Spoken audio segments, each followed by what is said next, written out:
Ladies and gentlemen, welcome back to the analysis of YOLENO TV. I hope you're well from wherever you're watching this channel. MUTURI is one AG who is currently going through a lot. One thing that we know is that MUTURI's security was withdrawn. Withdrawal of security, if it was meant to intimidate me, I'm sorry, I cannot be intimidated by such an act. The second thing that we know is that CS MURKOMEN issued a tough statement regarding Justin MUTURI. And in MURKOMEN's statement, MURKOMEN is calling for the arrest of former AG and former CS Public Service. I find it very funny that the Attorney General of the Republic at this time is saying that he has kept government documents and he has kept them in email. In another country, he could have been arrested because the principle of how to handle government documents is known.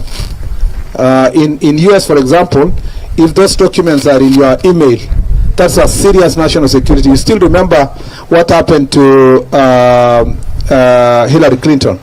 So I want us to quickly go into this story, which I believe some of you have stumbled upon it in other YouTube channels. But in this analysis, ladies and gentlemen, I want us to focus on MURKOMEN's statement. Because this statement, I believe, is what preceded the sudden withdrawal of security of Justin MUTURI. So people have called this payback. So we are in a payback season where Gachagua hits at RUTO, RUTO hits at Gachagua, MUTURI hits at the government, MURKOMEN reciprocates. So that is what is happening, ladies and gentlemen.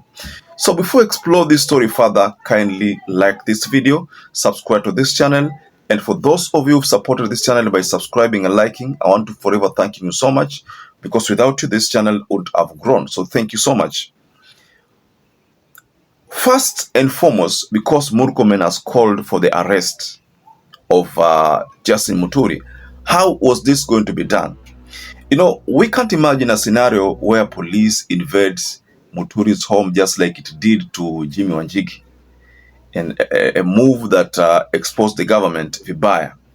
The police were not going to invade Justin MUTURI's home and probably raid his home, alafu forcefully arrest him. What were they going to do? It's very simple. You see, if the security wants you to, if the police want you to respond, or rather to report, or to go to the DCI and report a statement, what it does, first of all, your security is withdrawn. So that is exactly what was happening. That is what happened because MUTURI's security was first withdrawn. Now, if MUTURI's security is withdrawn, it means MUTURI is exposed. Most likely is going to come out and say that his life is in danger like he did yesterday. This move is very, very strategical in a way. It's supposed to force MUTURI to go and complain, officially lodge complaint, kwamba yeye akona threat to his life. What's going to happen then? If MUTURI makes that move and like a record statement, he will be forced to submit evidence to really back up his allegations. The allegations which he made live, especially the allegation of $1 billion, ambayo haikuchukuliwa according to him, but ingechukuliwa. The allegations on other corrupt dealings which are taking place in the State House, because what MURKOMEN has done with this statement is that he has unleashed NIS, he has unleashed DCI, and unleashed EACC on MUTURI. So MUTURI is going to face NIS, is going to face DCI, is going to face EACC.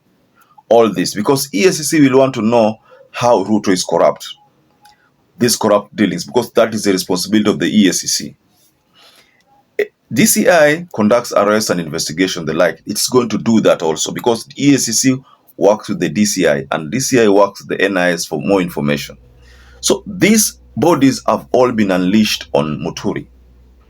So what next, ladies and gentlemen?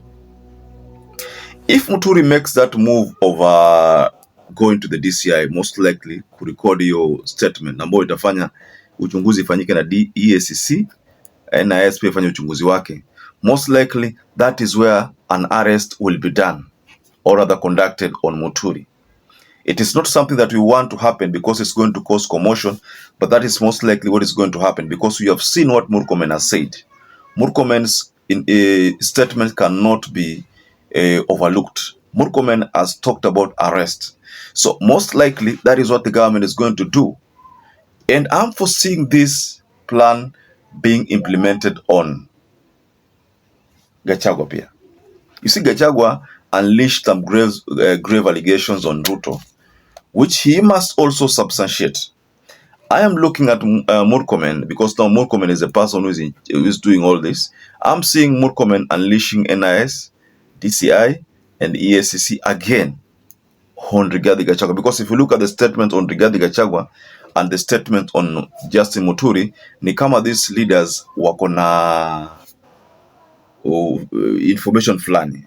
And Gachagua told us about evidence. He has evidence documents. Muturi also talked about evidence. So if the two have evidence, what should they do?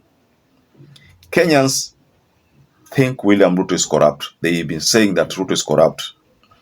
If Muturi has evidence and Rigathi Gachagua has evidence, dear viewer, what do you think should be done? Should Justin Muturi and Rigathi Gachagua submit the evidence so that Ruto can be exposed, or should they hold on to those evidence and just throw in allegations here or two, like any evidence or submit? What do you think should be done?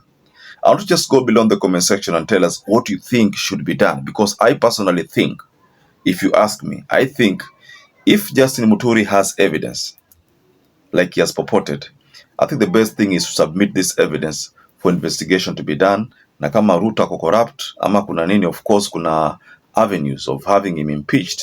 If those allegations ziko na uzito, of course the allegations ziko na uzito, but if the evidence iko na uzito, then I think some impeachment should be activated. That is the role of the members of parliament, but we know the members of parliament venye wana behave, most likely hawatafanya hiyo, lakini that is what should be done, because if you look at Rigathi Gachagua, the allegations on Rigathi Gachagua zilikuwa ni purely corruption. Many of them were corruption, but we know Nakumicha ile mosquito net alitoa alimtetea Rigathi Gachagua, so hiyo ni story ambayo bado tunajua iko hivyo. So what Murkomen wants done is Justin Muturi to be arrested. So I think personally, based on my observation about this whole drama, arresting Justin Muturi will be like jumping from the frying pan into the fire, because already when they impeached Rigathi Gachagua, UDA must have jumped from the frying pan into the fire. Right now, they are surviving. They're trying to survive the wave ya Rigathi Gachagua in the mountain.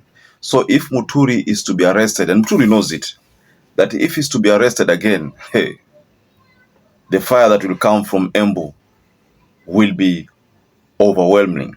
So as much as Murkomen has a point, that when you swear oath, by the oath, kuna vitu unabidi unyamaze to protect the government, because honestly speaking, these accusations have already dented William Ruto's image globally. How people look at William Ruto saizi ni tofauti na how they used to see him last year.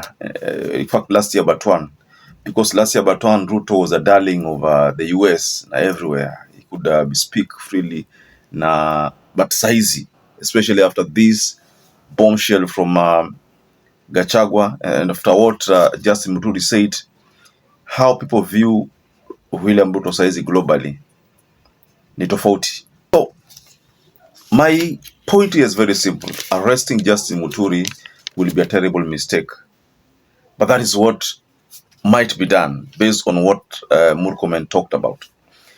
So perhaps if you're watching this video and you've not subscribed, take 1 second and subscribe, like this video. Until we catch up again, stay safe and stay blessed.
Wewe simama hapo rukuu. Huyu rukuu ambaye